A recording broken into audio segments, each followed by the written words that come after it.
Stell dir vor, du triffst jemanden und es fühlt sich so an, als ob du diesen Menschen schon ein ganzes Leben lang kennst. Die Verbindung ist so intensiv, dass es fast schon übernatürlich wirkt. Ist das Schicksal oder gibt es mehr hinter diesem Phänomen, das wir als Seelenverwandtschaft bezeichnen? Tauche mit mir ein in die faszinierende Welt der Seelenverwandtschaft und entdecke die erstaunlichen Wahrheiten, die sich hinter diesen spirituellen Konzepten verbergen. Lass uns gemeinsam die Mythen aufdecken und die Realität von Seelenverwandten erforschen.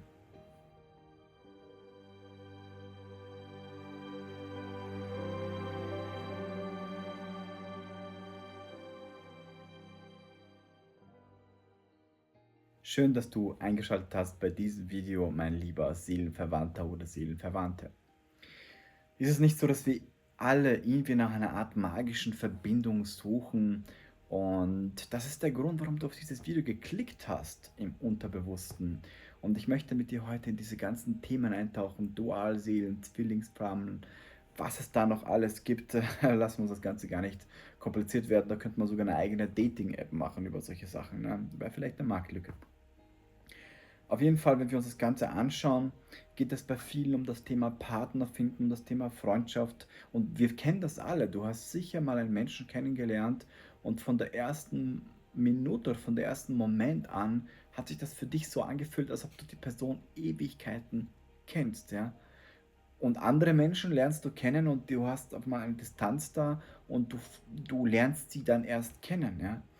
Und ich möchte mit dir meine Erkenntnisse darüber teilen, die ich im Laufe der vielen, vielen Jahre Spiritualität, Bewusstseinsforschung und so weiter gemacht habe und dir in diesem Video die ganzen ja, Bausteine dazu erklären und wenn du möchtest auch meine eigene persönliche Meinung dazu mitgeben. Ja. Ähm, Im Grunde geht es um Wachstum, ja, weil das ganze Universum, jede Beziehung basiert auf Entwicklung und Wachstum. Ja. Man könnte sagen, alles steht mit allem miteinander in Verbindung. Das heißt, wenn du alleine auf dem Planeten wärst, dann wirst du nicht wissen, ob du groß bist, ob du dick bist, ob du klein bist, ob du dünn bist. Du würdest nicht wissen, ob du demütig bist, ob du nett bist, ob du ein gemeiner Mensch bist. Du würdest nicht wissen, wer und was du bist. Das heißt, es braucht zwei Menschen oder mehrere Menschen, damit du dich reflektieren kannst und im Kontext der anderen siehst, und dich dadurch deine eigene Identität erst bildest. Ja. In meinem Buch, was ich gerade schreibe, Das große Mysterium, gibt es ein eigenes Kapitel, wo es um das Thema Identität geht. Das Buch erscheint, weil ich kriege so viele Anfragen. Das ist schon mit dem Verlag durch. Der Titel wird auch so bleiben. Erscheint im ersten Quartal 2024 für alle da draußen, die sich das fragen. Also in den ersten Monaten. Ich werde dann natürlich in den nächsten Videos noch weitere Informationen darüber bekannt geben, aber es wird auf jeden Fall im ersten Quartal erscheinen. Und da kannst du dich schon sehr, sehr drauf freuen. Aber ich möchte nicht zu viel vom Thema abdriften, kommen wir wieder zurück in die Thematik hinein. Ja. Wo sollen wir anfangen? Ja? Also bei einer Seite möchte ich mal mit dir über das Thema Definition der ganzen Themen sprechen. Ja? Was ist ein Seelenverwandter? Was bedeutet das in Wirklichkeit? Ja? Ähm, Wir sind übrigens ja noch, um das abzuschließen von vorhin, hängen geblieben beim Thema Reflexion. Das heißt, es bedarf andere Menschen, an denen du dich reflektieren kannst, damit du eine Identität über dich selbst definieren kannst und dich darin erfahren kannst. Ja? Und wir haben sozusagen eine Beziehung zum Partner, zum Elternteil, zu unseren Kindern, zu Freunden, zum Chef. Das heißt, zu allem stehen wir in Beziehung und können uns dort reflektieren. Und das gilt nicht nur für die Menschen um uns herum, das gilt für den Baum, der in deinem Garten steht, das gilt für das Universum, das gilt für Gott. Wir haben alle eine Beziehung zu allem. Ja?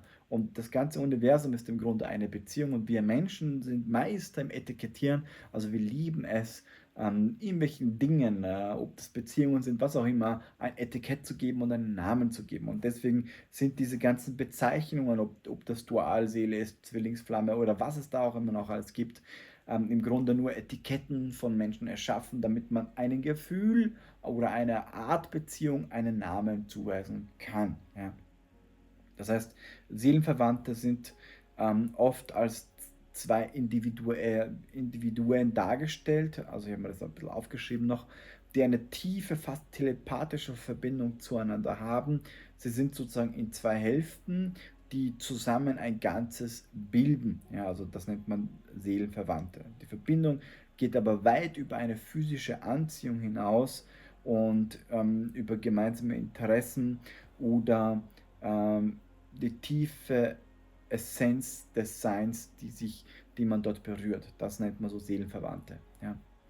Also das ist zumindest die Definition. Ich habe natürlich zu diesem Thema auch Bücher gelesen und recherchiert und habe das für dich hier in diesem Video versucht dann zu komprimieren. Ja. Dann gibt es natürlich mehrere Seelenverwandte. Das heißt, das ist ein weit verbreitetes Mythos, dass jeder Mensch nur einen Seelenverwandten hat. In Wahrheit kann jemand natürlich mehrere Seelenverwandte haben und ich weiß, damit triggere ich schon den einen oder anderen, aber ähm, stell dir mal vor, es gibt nur eine Seelenverwandte, aber das ist ja gar nicht möglich, weil es gibt so viele, ja, so viele Menschen und wenn du dir eine normale Familie ansiehst und die ganze Verwandtschaft und Beziehungsthematik der ganzen Spiritualität, ist im Grunde ja nichts anderes eine Reflexion der physischen Realität auf seiner geistigen Ebene und wie im Mikrokosmos so im Makrokosmos. Das bedeutet, wenn wir hier Familien haben und wenn diese Familien 10 Kinder haben und Geschwister und Co., ist das im Grunde eine Art Seelenverwandtschaft. Ja? Das heißt, wenn du 3 Geschwister hast, dann hast du eine Seelenverbindung mit diesen Personen, ja? Und du bist mit ihnen connected. Und warum sollen Seelen nicht auf höherer Ebene mehrere Seelenverwandte haben? Ja?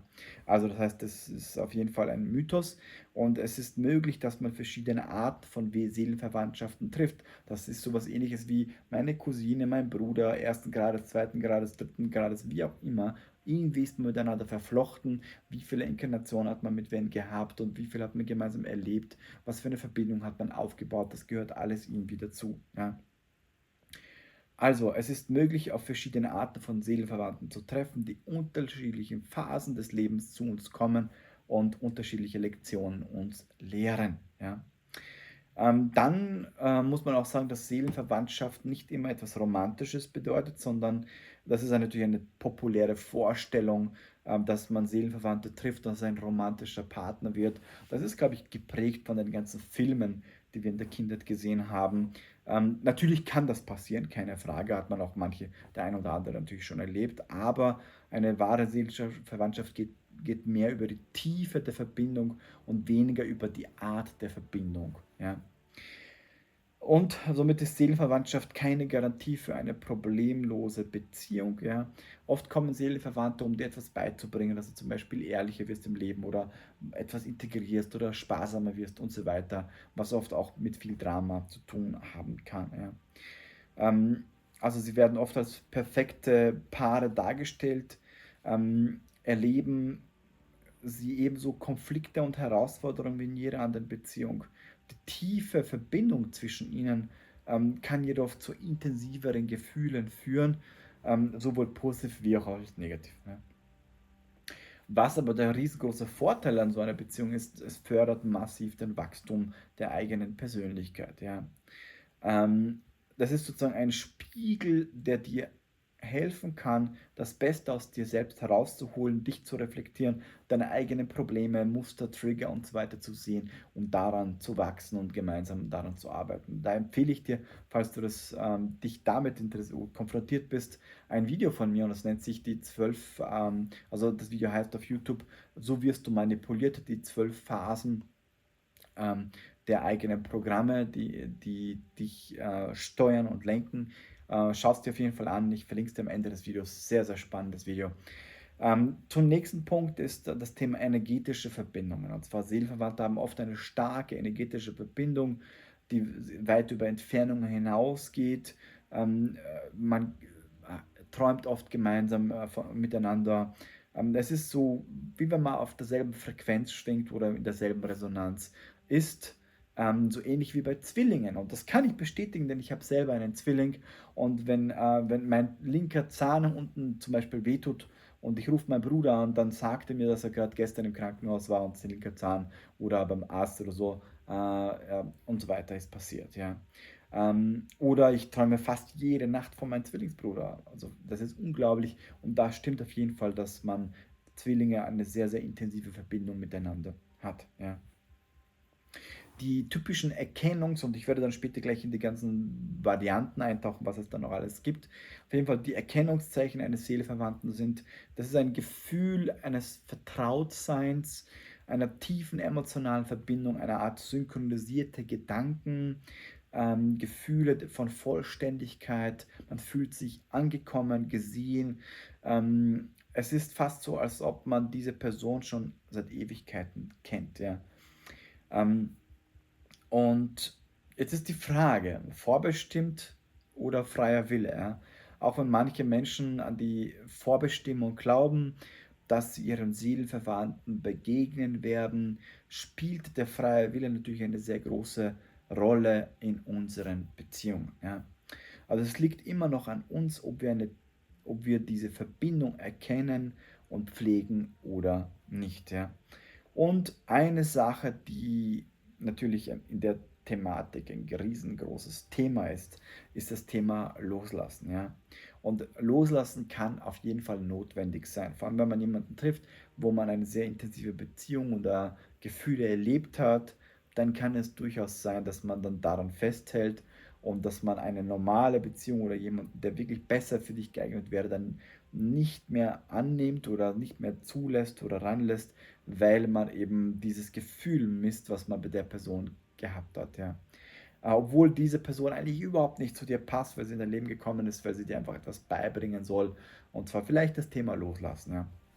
Also manchmal kann es notwendig sein, eine Seelenverwandte loszulassen, wenn die Beziehung schädlich oder toxisch wird.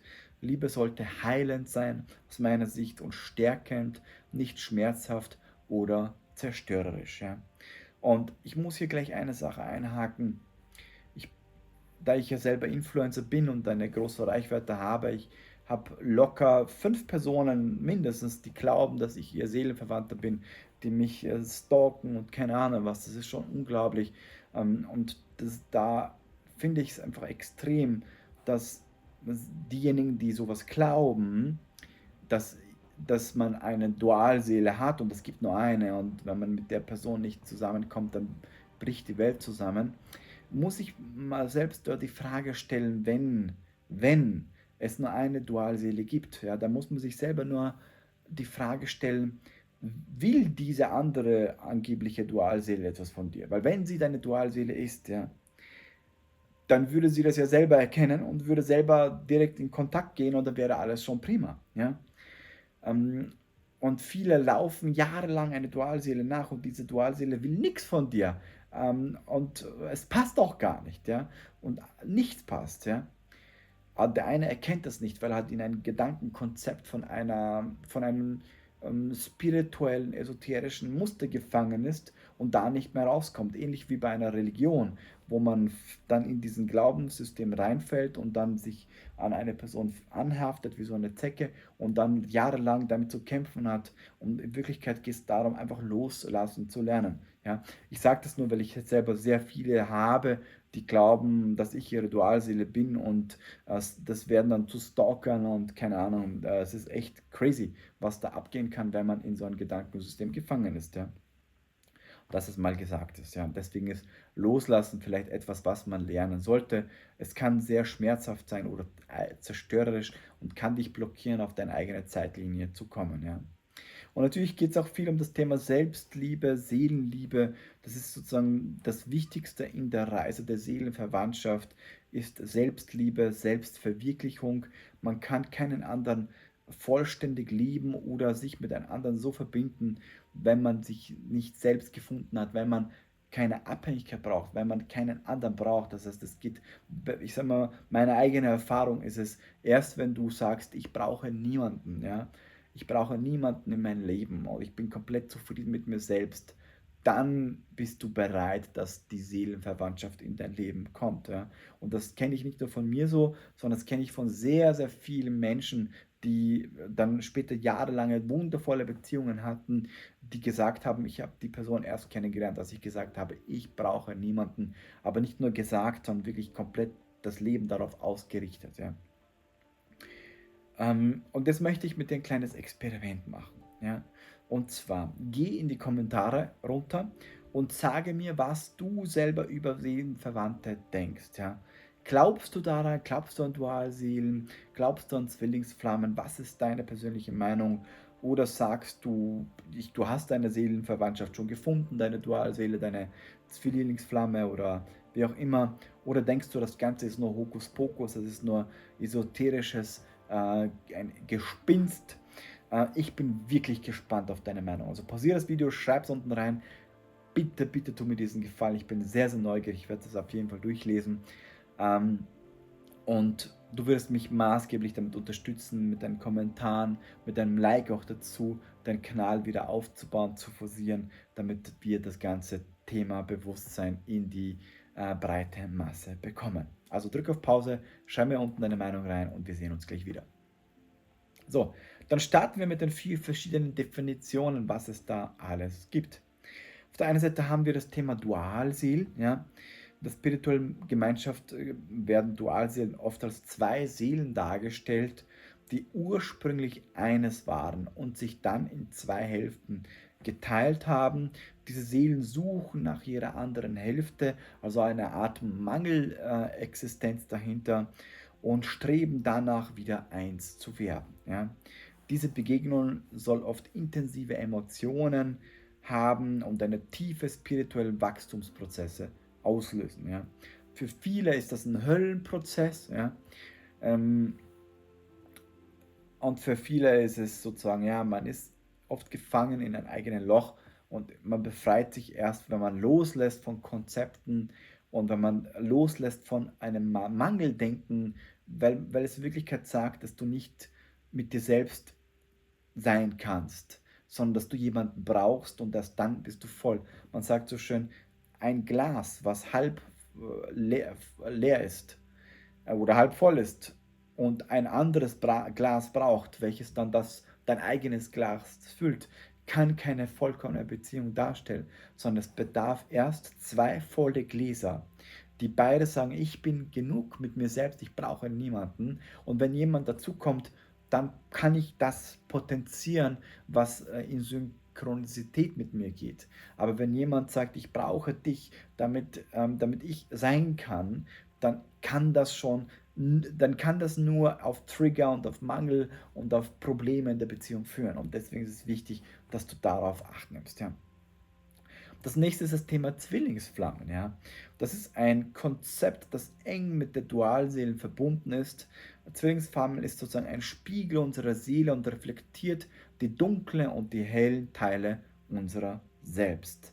Eine Begegnung mit der Zwillingsflamme wird oft als transformative Erfahrung angesehen und die zur Selbstverbesserung und spiritueller Entwicklung anregt. Also eine Art jemand, mit dem man auch eine sehr tiefe Verbindung hat, wo man denkt, so spürt, okay, da ist was, aber wo diese Person deine tollsten und deine schlimmsten Sachen reflektiert und wo sie dich triggert aufs höchste Niveau, aber in Wirklichkeit sind das alles deine Themen und deine Probleme, die du dir anschauen solltest. Und da empfehle ich dir, wie gesagt, das Video, was ich dir am Schluss einblende, wo es um die 12 Systeme der Verhaltenssteuerung geht, dass du erkennst, was für Systeme gibt es und wie funktioniert so eine Art Eskalationsgespräch und Triggerauflösung, damit du da diese Themen, die du hast, auflösen kannst. Man nennt das sozusagen auch Schattenarbeit. Das nächste sind karmische Verbindungen. Ja? Das heißt, karmische Verbindungen geht es oft darum, ein bestimmtes Karma oder eine Lektion zu erfüllen oder etwas zu lernen. Das sind Beziehungen, die oft herausfordernd sind, schwierig sind, die aber in beiden wichtigen Lektionen eine sehr, sehr tiefe Entwicklung unserer Bewusstseins, unserer Spiritualität, unseres Seins darstellen. Ja?